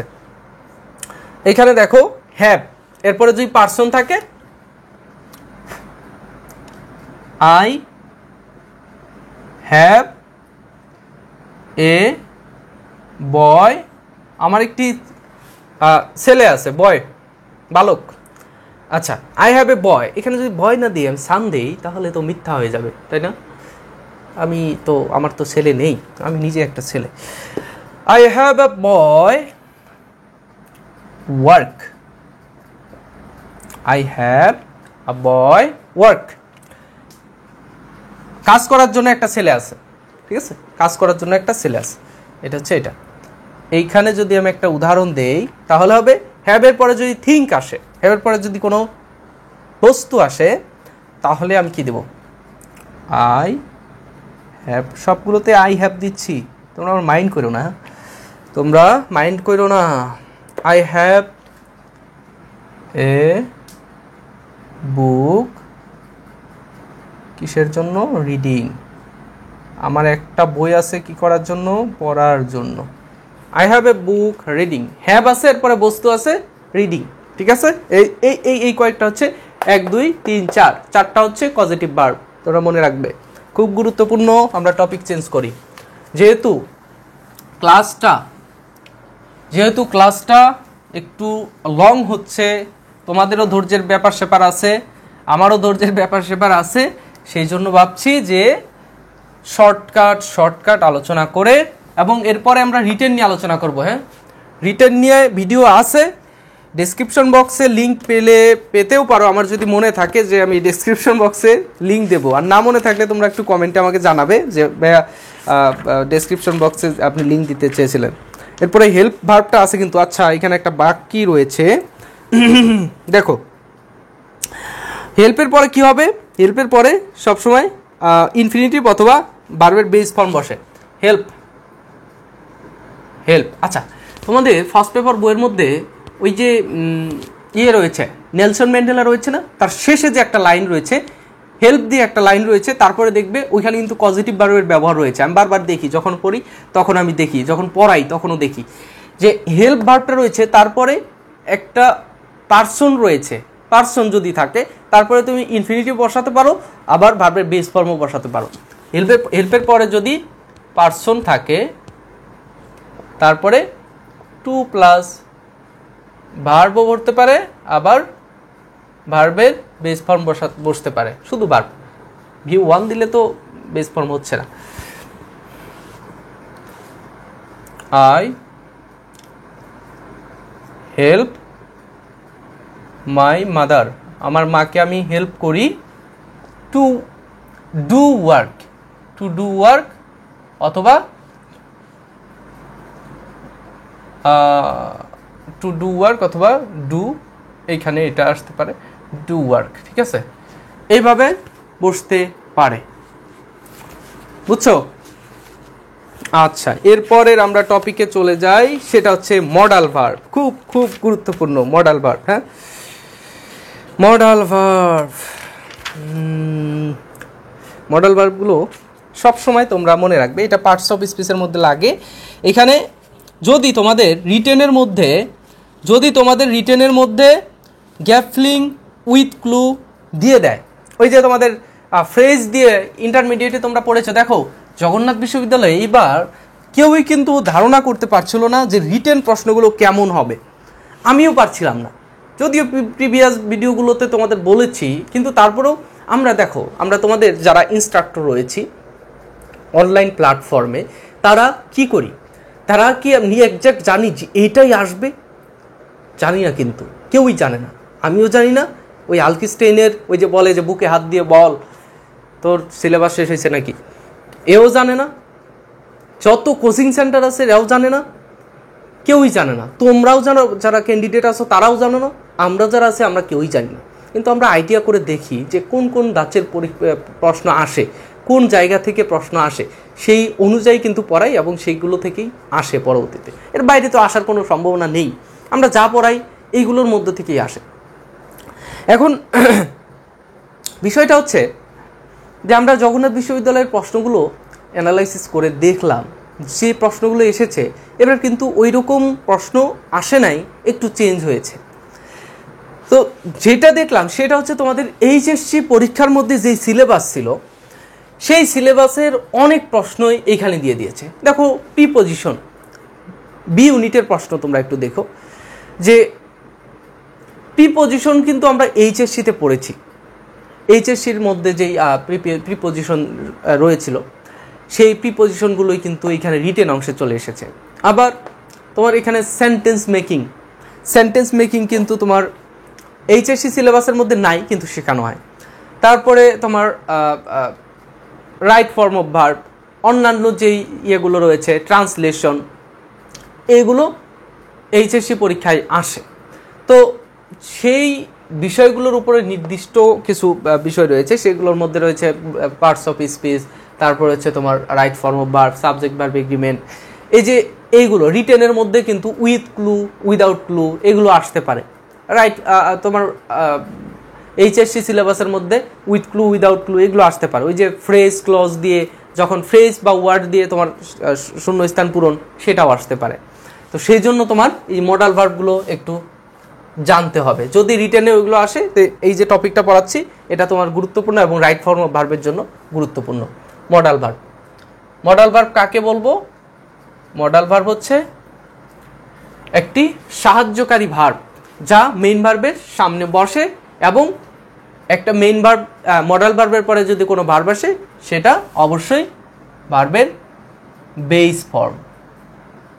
ঠিক আছে, ভার্বের কি ফর্ম হবে? বেস ফর্ম হবে। মডাল ভার্বগুলো কি কি? Can, could, may, might, can, could, may, might, shall, should, will, would,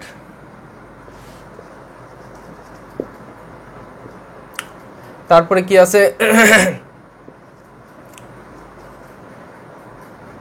need to, dare to, ought to, আর কি আছে, এখানে রয়েছে had better, would rather, had better. এগুলোর ব্যবহার তোমাদের একটু জানতে হবে, আমি বলে দিচ্ছি। উড ট্রেডার,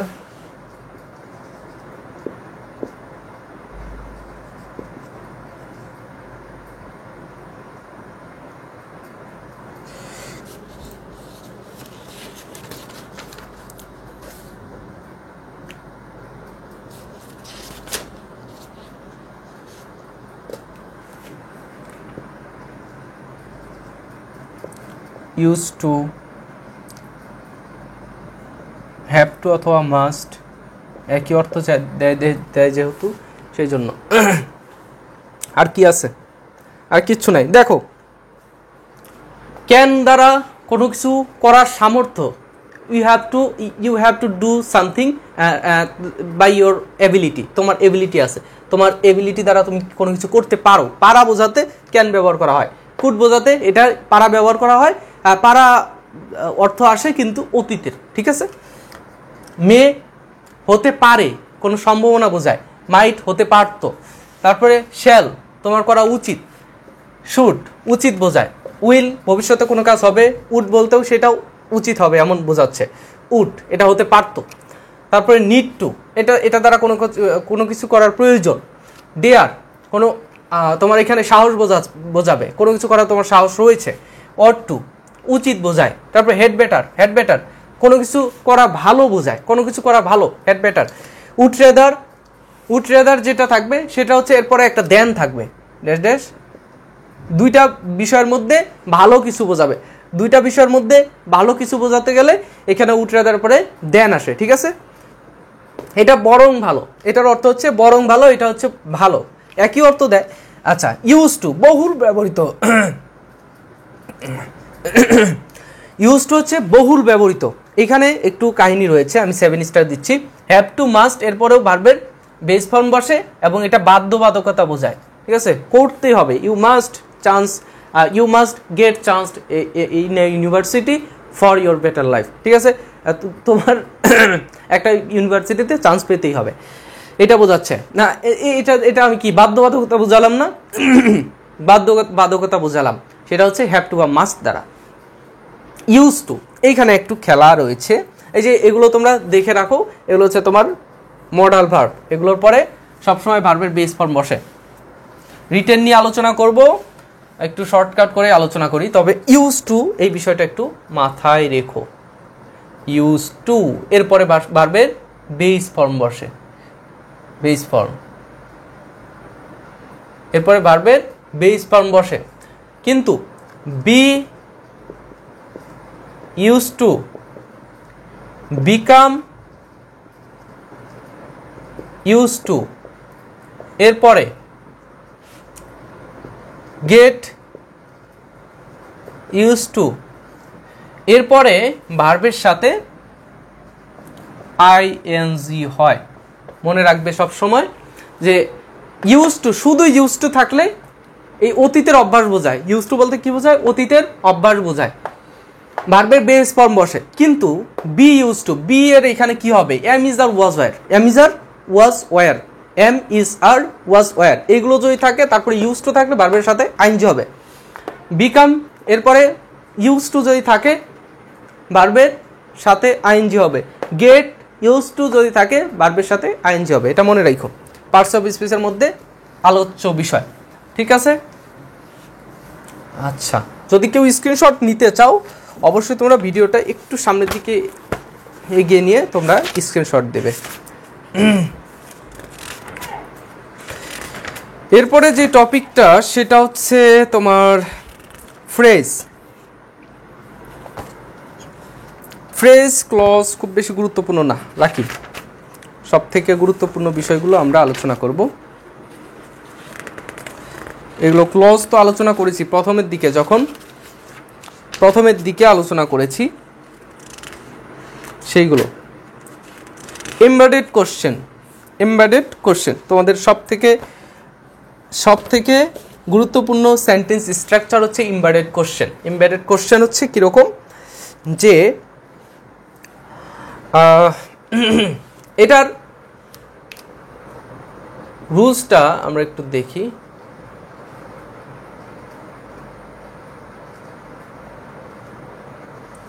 এমবেডেড কোশ্চেন যেখানে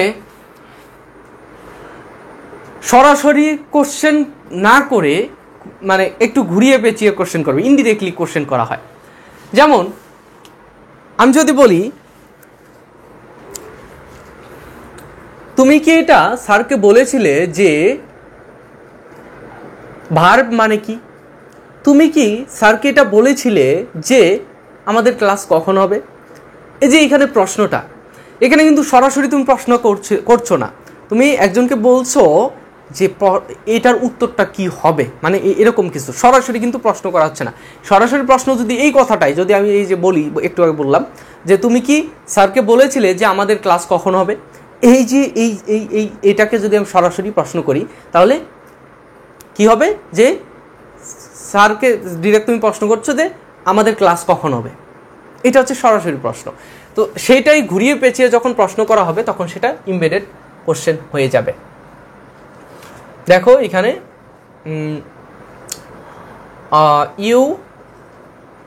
ইউ সেড, আমি আগে সেন্টেন্সটা লিখি তারপরে আমি সামগ্রিক আলোচনা করছি। You said teacher that when our class will be held। দেখো এখানে যে ইউ সেড ইউর টিচার, আচ্ছা ইউ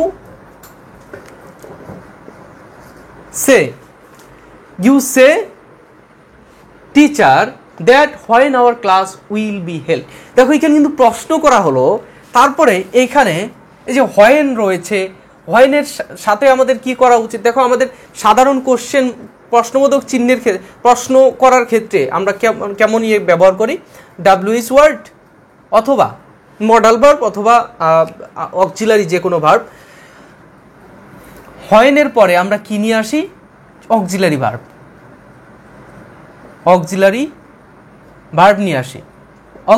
নিয়ে আসি, তারপরে মেইন ভার্ব অথবা সাবজেক্ট নিয়ে আসি, তারপরে হচ্ছে মেইন ভার্ব নিয়ে আসি, তারপরে বাকিটা শেষে কিন্তু প্রশ্নবোধক চিহ্ন। আমাদের ইন্টারোগেটিভ সেন্টেন্সের গঠনটা এরকম। কিন্তু দেখো এমবেডেড কোশ্চেনের ক্ষেত্রে আমাদের ডাব্লিউএইচ ওয়ার্ড আসছে, তারপরে আমরা সাবজেক্ট নিয়ে আসছি, তারপরে মডাল ভার্ব সম্পূর্ণ ভার্ব নিয়ে আসছি। এটা কিন্তু আমাদের সাধারণ, এটা সাবজেক্ট সাধারণ যখন আমরা ক্লজ অথবা সেন্টেন্স গঠন করি তখন কিন্তু এরকমই হয়ে থাকে, ঠিক আছে। তো এই যে বিষয়াদি, এটা কিন্তু আমাদের এমবেডেড কোশ্চেনের গঠন, যে স্বাভাবিক যে আমরা সেন্টেন্স তৈরি করি সেইভাবেই কিন্তু জাস্ট আমাদের এর মধ্যে কোশ্চেন করা বোঝাচ্ছে। কিন্তু এখানে দেখো এখানে কোনো প্রশ্নবোধক চিহ্ন নেই, মডাল ভার্ব সামনে আসছে না, সাবজেক্ট ভার্ব ঠিকই থেকে যাচ্ছে, সামনে আবার ডাব্লিউএইচ ওয়ার্ডও থেকে যাচ্ছে, ঠিক আছে। এটা হচ্ছে তোমার একটা ক্লোজের মতো কাজ করে, দেখো এই ক্লোজের মধ্যেই চলে আসছে, ঠিক আছে। এই হচ্ছে অবস্থা, এটা হচ্ছে আমাদের এমবেডেড কোশ্চেন। এরপরে দেখি গুরুত্বপূর্ণ বিষয় আর কি রয়েছে। আমরা একটু বই, যেহেতু আমার কাছে বই রয়েছে, আমি একটু বইয়ের থেকে তোমাদের রেফারেন্স দিয়ে অথবা ভালোভাবে করে দেখাচ্ছি। সিকোয়েন্স অফ টেন্সের গঠনটা তোমরা একটু ভালোভাবে পড়বে, এটা একটু দেখার বিষয়। Right form of verb, sequence of tense. আমি রাইট ফর্ম অফ ভার্বটা একটু দেখাই, কোন রুলসটা একটু গুরুত্বপূর্ণ তোমরা একটু লিখে রাখবে কোন রুলসটা একটু গুরুত্বপূর্ণ।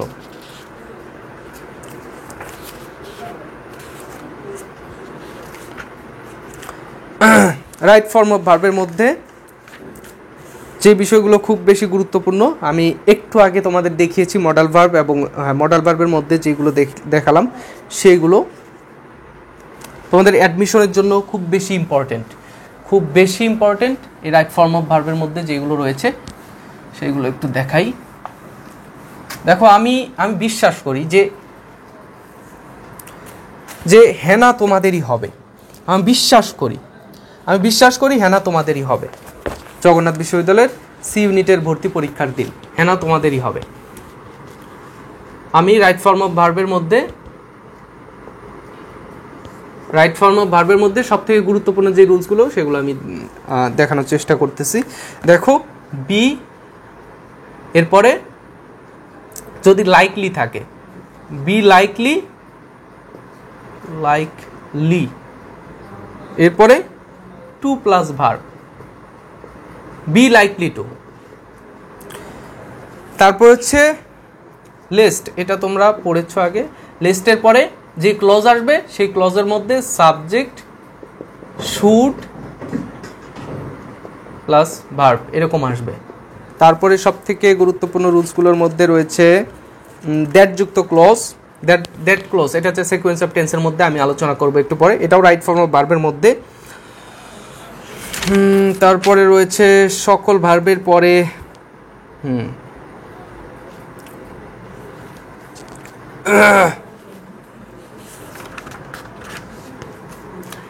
সকল টু ব্যতীত সকল প্রিপোজিশন, এরপরে ভার্বের সাথে আইএনজি হয়। সকল প্রিপোজিশন শুধু টু ব্যতীত, এরপরে ভার্বের সাথে আইএনজি হবে, ঠিক আছে। আচ্ছা, সিন্স দিয়ে প্রশ্ন এসে থাকে। আরেকটা বিষয় হচ্ছে it is high time, it is time. Fancy, it is high time, it is time, it is time. Fancy, এখানে তোমাদের কাছে যে গ্রামার বইতে থাকবে, তারপরে উইশ, এগুলোর পরে V2 হয়, ঠিক আছে। এগুলোর পরে কি হয়? V2 হয়। তোমরা একটু দেখবে, তোমার কাছে যেই বইটাই থাকুক না কেন, আমি উদাহরণ দিতে পারছি না সময়ের স্বল্পতার কারণে। আর রিটেন নিয়ে হয়তো আমি আজকে আলোচনা নাও করতে পারি। তোমাদের রিটেনের জন্য আমি ক্লাস নিয়েছি, বি এবং ডি ইউনিটের যেই ক্লাসটি রয়েছে সেটাই তোমরা দেখবে। আমি ডেসক্রিপশন বক্সে তোমাদের লিঙ্কটা দিয়ে দিব। আফটার বিফোরের নিয়ম তোমরা সকলেই জানো কি কেমন, যে বিফোরের আগে ভার্বের পাস্ট পার্টিসিপল ফর্ম বসে, আর বিফোরের পরে হচ্ছে ভার্বের পাস্ট ফর্ম বসে শুধু। আফটারের নিয়মটা কেমন? আফটারের পরে ভার্বের পাস্ট পার্টিসিপল ফর্ম এবং আফটারের আগে ভার্বের পাস্ট ফর্ম। বিফোর মানে বিফোর শব্দের অর্থ আগে, আগে হবে পাস্ট পার্টিসিপল। আফটার শব্দের অর্থ পরে, বা আফটারের পরে হবে পাস্ট পার্টিসিপল, এটা মনে রাখবে। আর এইখানে গুরুত্বপূর্ণ তেমন কিছু নেই। তোমাদের কন্ডিশনাল সেন্টেন্সটা তোমরা একটু পড়বে, কন্ডিশনাল সেন্টেন্স পড়বে। আমি ভিডিওটা হয়তো আর লম্বা করব না, তোমাদের আমি সময় বের করতে পারি না ভাই, যে আমার নিজেরও ক্লাস চলে এবং আমি তোমাদের বেশি সময় দিতে পারি না, এটার জন্য আমি দুঃখ প্রকাশ করি। এটা আমি জানি না তোমাদের কাছ থেকে আমি মাপ পাবো কিনা। সাবজেক্ট ভার্ব এগ্রিমেন্টটা পড়বে একটু, সাবজেক্ট ভার্ব এগ্রিমেন্ট পড়বে। আর সিকোয়েন্স অফ টেন্স এটা একটু ভালোভাবে দেখতে হবে। আমি তোমাদের একটু দেখিয়ে দিচ্ছি। সিকোয়েন্স অফ টেন্সের গঠনটা এরকম। সিকোয়েন্স অফ টেন্স এখানে এটাই হয়তো বা লাস্ট টপিক তোমাদের সাথে, সিকোয়েন্স অফ টেন্স।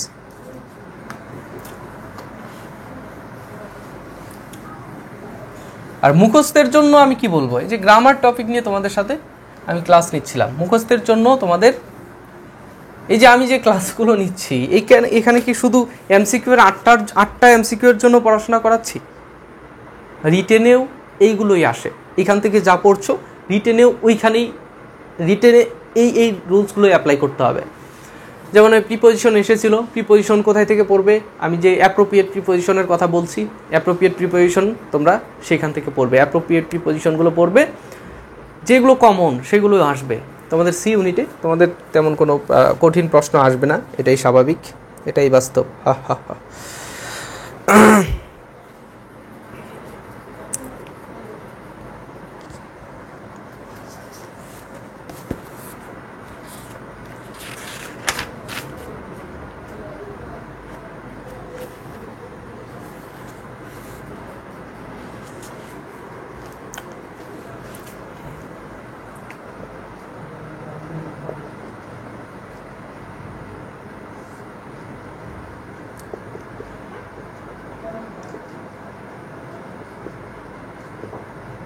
প্রেজেন্ট থাকলে কি হবে, তিনটাই হবে।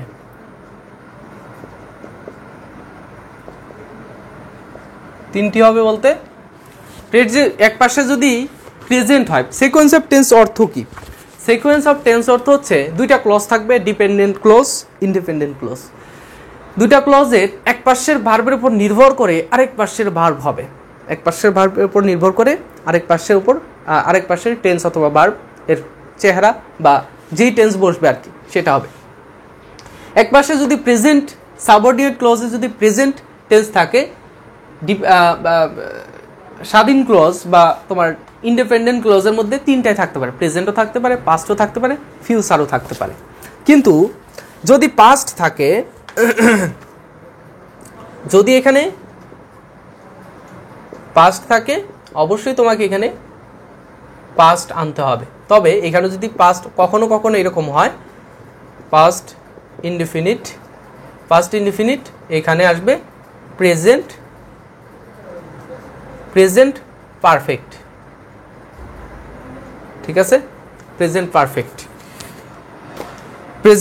পারফেক্ট। দেখো এখানে আর কিছু আমি টাচ দিই যেহেতু একটু সময় পাচ্ছি। রিটেনের জন্য তোমরা কি পড়বে? রিটেনের জন্য উইথ ক্লু,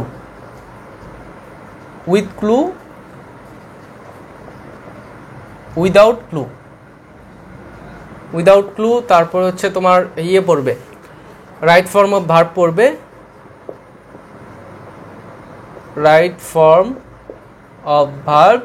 তারপরে পড়বে হচ্ছে তোমার অ্যাপ্রোপ্রিয়েট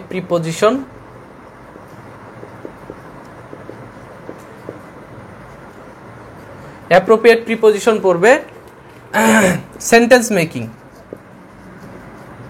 এইখানে দেখো একটা ঝামেলা হয়ে গেছে। ঝামেলাটা কি?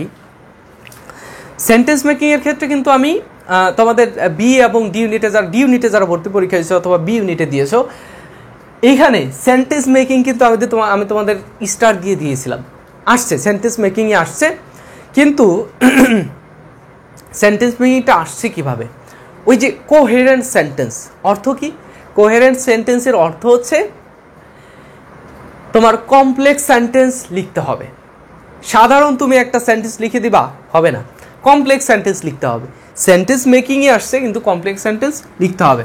তোমাদের প্যারাগ্রাফ আসার সম্ভাবনা নাই, প্যারাগ্রাফ লিখতে হবে। প্যারাগ্রাফ এর মার্ক কমপক্ষে 7-8 দেওয়া থাকবে, কিন্তু একটা কোশ্চেনের ক্ষেত্রে তোমার সি ইউনিটে মার্ক দেওয়া থাকবে 4 মার্ক। 4 মার্কের জন্য তুমি কতটুকু প্যারাগ্রাফ লিখবে? একটা প্যারাগ্রাফ লিখতে গেলে অনেক সময় লাগবে, সেই জন্য প্যারাগ্রাফ দিবে না, প্যারাগ্রাফ আসবে না। ঠিক আছে, এটা আমরা আগে যদি জানতাম তাহলে বি এবং ডি ইউনিটের জন্য এই সাজেশনটা দিতাম না। প্রশ্নের কোনো স্ট্রাকচার আমরা জানতাম না, কেউই জানতাম না। ঠিক আছে, প্যারাগ্রাফ সবাই দেওয়ার চেষ্টা করেছে, শুধু আমি না, অন্যান্য টিচাররাও দেওয়ার চেষ্টা করেছে, কিন্তু কথা হচ্ছে যে এখানে লাক ফেভার করেনি। সেন্টেন্স মেকিং আসলো, এরপরে আর কি আছে? ট্রান্সলেশন আসবে। ট্রান্সলেশন আসতে পারে, তারপরে হচ্ছে ন্যারেশন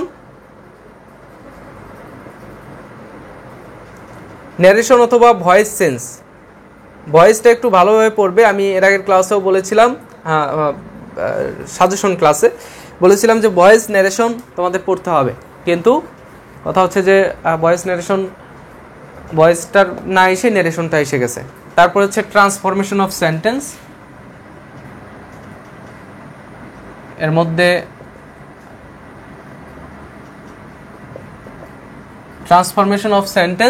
এর মধ্যে রয়েছে তোমার নাউন, ওই যে চেঞ্জিং সেন্টেন্সটা রয়েছে, ডিগ্রি রয়েছে, এগুলো তোমরা রিটেনের জন্য দেখবে। ঠিক আছে, এই হচ্ছে আলোচনা, এই হচ্ছে তোমাদের ইংরেজি ড্রাগন নতুন ক্লাস। আশা করব যে তোমাদের একটু হলেও উপকারে আসবে। যারা এতক্ষণ পর্যন্ত এই 1.5 ঘন্টার মতো তোমরা ধৈর্য ধরে ক্লাসটি করছো, তোমাদের একটু হলেও উপকারে আসবে। আর জগন্নাথ বিশ্ববিদ্যালয়ের সি ইউনিটে ইংরেজি প্রশ্নগুলো কেমন আসে, তোমরা প্রিভিয়াস ইয়ারের প্রশ্ন সলভ করেছো, গাণিতিক বুদ্ধিমত্তার ক্লাসগুলো করেছো, বি ডি ইউনিটের যত ক্লাস রয়েছে সবগুলোই করবে, কারণ ওর মধ্যে ওভারঅল সবগুলোই আলোচনা করার চেষ্টা করেছিলাম। সি, বি, ডি এই ইউনিটের জন্য আমি ক্লাস নেই না। যাই হোক, অদরকারি কথা বলবো না, তোমাদের সময় নষ্ট করব না। আজকের ভিডিওটা এই পর্যন্তই। নেক্সটে তোমাদের জন্য তোমাদের সাথে সম্পূর্ণ আলোচনা করার চেষ্টা করব। আশা করব যে তোমরা এতক্ষণ পর্যন্ত ধৈর্য ধরে যারা দেখছো, জগন্নাথ বিশ্ববিদ্যালয়ে একটা না একটা তোমার সিট হবে এবং তুমি একজন গর্বিত জবিয়ান হিসেবে এই পুরান ঢাকার খানদানি বংশের মানুষের সাথে তুমি এখানে বসবাস করতে পারবে। ঠিক আছে, তুমি এখানে বসবাস করতে পারবে, সেই আশাই ব্যক্ত করব।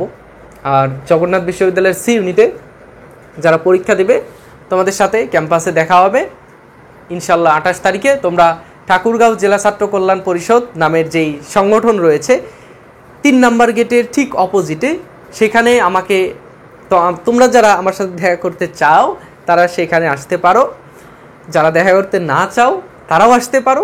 সেখানে গিয়ে তোমার যাবতীয় জিনিসপত্র, ব্যাগ, ফোন, তারপর হচ্ছে তোমার কি বলবো লাইটার, তারপরে মোবাইল ফোন, তারপরে হচ্ছে তোমার যাবতীয় জিনিসপত্র তুমি সেখানে রাখতে পারবে, কোনো সমস্যা নেই। যারা উত্তরবঙ্গ থেকে আসবে আগাম কংগ্রাচুলেশন, আসো, পরীক্ষা দাও, দেখো জগন্নাথ বিশ্ববিদ্যালয়, আশেপাশের দর্শনীয় স্থানগুলো ঘুরবে এবং তোমাদের জন্য শুভকামনা থাকবে সব সময়। ফারুক ভাইয়ের পক্ষ থেকে লাল গোলাপ শুভেচ্ছা। ইনশাল্লাহ দেখা হবে, সে পর্যন্ত ভালো থেকো। আর আরেকটা বিষয় যে ফেসবুক পেজটা তোমরা এখানে যারাই ভিডিও দেখছো উপরে দেখবে আমার চ্যানেলের মধ্যে ফেসবুক পেজের লিঙ্ক দেওয়া রয়েছে, সেখানে গিয়ে ফেসবুক পেজে তোমরা যুক্ত হতে পারো এবং আমি তোমাদের ফেসবুক পেজে অনেক ম্যাটেরিয়াল আমি আপলোড দেই, সেখানে গিয়ে তোমরা অনেক চর্চাও করতে পারবে, সমস্যা হবে না ইনশাল্লাহ। তো পরবর্তীতে তোমাদের সাথে আবার দেখা হবে কোনো গুরুত্বপূর্ণ ইনফরমেশন নিয়ে। সে পর্যন্ত ভালো থাকবে, সুস্থ থাকবে। আল্লাহ হাফেজ, আসসালামু আলাইকুম।